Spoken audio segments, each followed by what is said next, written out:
Iraq's anti-corruption purge and Iran-backed militias reshape U.S.-China competition for oil. Commentary: Iraq has become a key battleground in two conflicts that are increasingly overlapping: Baghdad's anti-corruption campaign in the oil sector and the U.S.-Iran war. Together, they are reshaping the U.S.-China competition for global energy. For more than a decade, Iran-backed militias embedded in Iraq state institutions used oil ministry corruption as a financial conduit, with Chinese state enterprises operating alongside those militia structures through joint ventures and preferential contract arrangements. Washington has responded with sanctions, dollar flow leverage, and diplomatic pressure that produced both a new Iraqi prime minister and a wave of arrests targeting oil officials linked to Iranian smuggling networks. When the U.S. launched Operation Epic Fury against Iran on February 28, Iran-backed militias in Iraq responded with hundreds of drone and rocket attacks on U.S. targets. Those attacks activated the same popular mobilization forces networks embedded in Iraq's oil sector. The war has intensified U.S. pressure on Baghdad. It has forced the Iraqi government to choose between the militia security architecture that has protected Chinese oil operations and the dollar flows and Western investment that sustain the Iraqi state. China holds a dominant position in Iraq's oil production.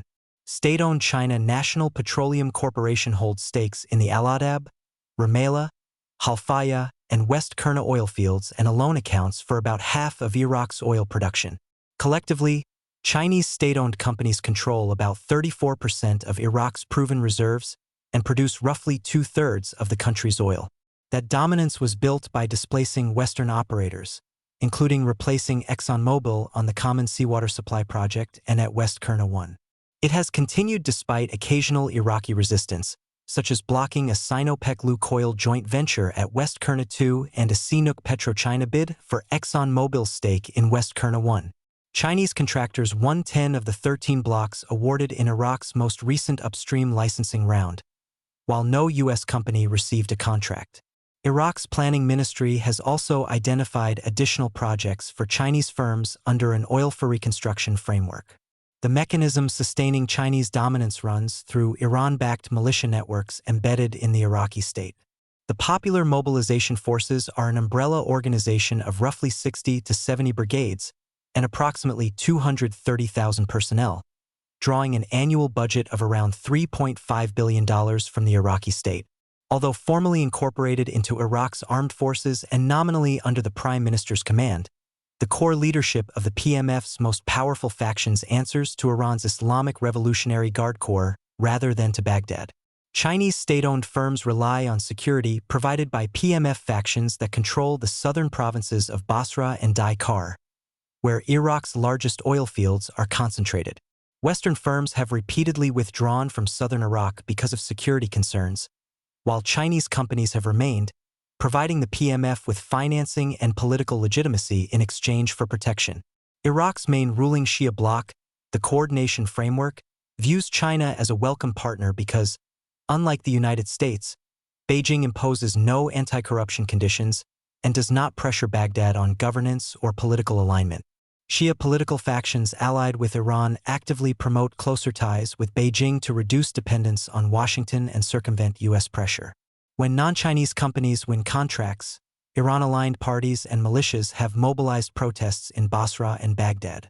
That political cover has enabled deeper financial engagement. The Mohandi's General Company, owned by the PMF and controlled by U.S.-designated Kataib Hezbollah leader Abu Fadak, uses a subcontracting model to divert funds from Iraqi government contracts to Kataib Hezbollah and, through it, to the IRGC.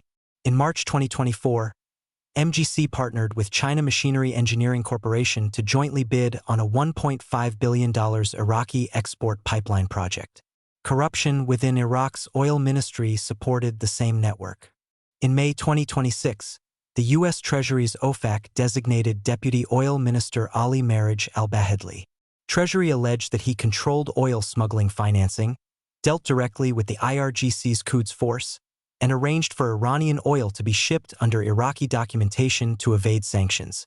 According to the Foundation for Defense of Democracies, that smuggling operation nets an estimated $1 billion per year for the Iranian regime and its proxies. Against this backdrop, new Prime Minister Ali al-Zaidi, who assumed office on May 14, launched the most extensive anti-corruption campaign in Iraq's modern history, with the oil sector at its center. Security forces detained 47 individuals, including sanctioned Deputy Oil Minister Ali Marij al-Bahedli. They also seized approximately $86 million in cash, 70 properties, and 21 vehicles. Al-Zaidi also canceled the $764 million Baghdad Airport development project, citing corruption. For China, the purge poses a direct risk, as procurement relationships with officials now under arrest could be subject to renegotiation. Al-Zaidi has also established a central committee tasked with reviewing all major contracts signed by the previous government. Moving forward, the China-friendly officials who awarded those contracts will no longer be in positions to steer future preferential deals to Chinese state-owned companies. China's position in Iraq's oil sector, however, is more difficult to dislodge. It is anchored by long-term technical service contracts on producing oil fields rather than one-off construction projects. At the same time, the coordination framework that allowed Beijing to sink its hooks into Iraq's oil sector continues to control both the oil and finance ministries. As a result, Iran-aligned political forces remain embedded in the institutions that oversee contract awards and oil revenue. The anti-corruption campaign has targeted individuals but has not dismantled the underlying political structure. On the other hand, the purge has created an opening for U.S. investment. As officials linked to Iranian smuggling networks face prosecution and the militia China contracting model begins to unravel, Western energy firms are returning to fields they had previously abandoned.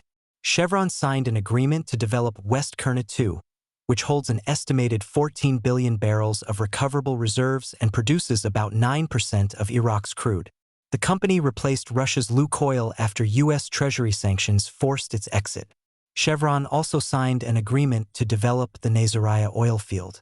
ExxonMobil signed a heads of agreement for the Majnoon field, while BP agreed to redevelop fields in the Kirkuk region. Whether this shift proves durable depends on Al-Zaidi's ability to consolidate enough authority to sustain the anti-corruption campaign against Iraq's patronage-based political system.